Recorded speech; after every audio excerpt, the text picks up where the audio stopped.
একবার চলেছি, তবুও তো নাম নিয়ে আজও বেঁচে রয়েছি। কেউ জানো আর নাই বাজানো, আমি জানি আমি কত পাপী।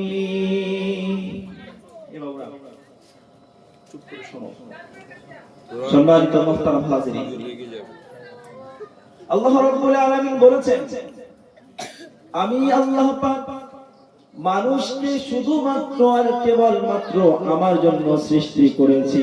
আর দুনিয়াতে যতগুলো সৃষ্টি আমি দুনিয়াতে সৃষ্টি করেছি সবগুলো এই মানুষের জন্য সৃষ্টি করেছি।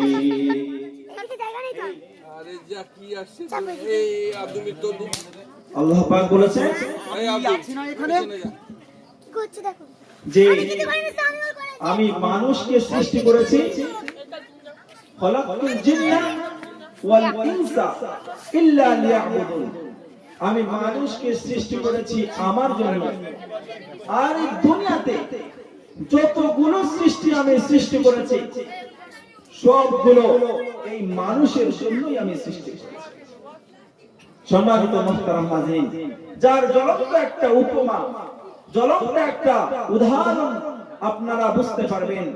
একটা মাওলানা মুফতি তাকি উসমানী সাহেবের লেখা। মুফতি তাকি উসমানী সাহেব বলছেন, যিনি পাকিস্তানের জজ প্রধানমন্ত্রী, সেই মুফতি তাকি উসমানী সাহেবের কিতাবের মধ্যে লেখা, এক বাপ বেটা তারা জঙ্গলে গিয়েছে কাঠ কাটা। এই উদাহরণটা কি জন্য দিচ্ছি? আল্লাহ রাব্বুল আলামিন আমাদেরকে উত্তম করে সৃষ্টি করেছেন।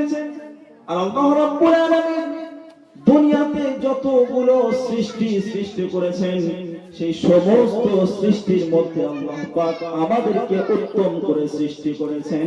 আর দুনিয়াতে যতগুলো সৃষ্টি আমরা দেখতে পাই, আমাদের সামনে পিছনে ডাইনে বামে উপর নিচে সমস্ত সৃষ্টিগুলোকে আল্লাহ রাব্বুল আলামিন এই মানুষের সেবা যত্নের খিদমতের জন্য সৃষ্টি করেছেন।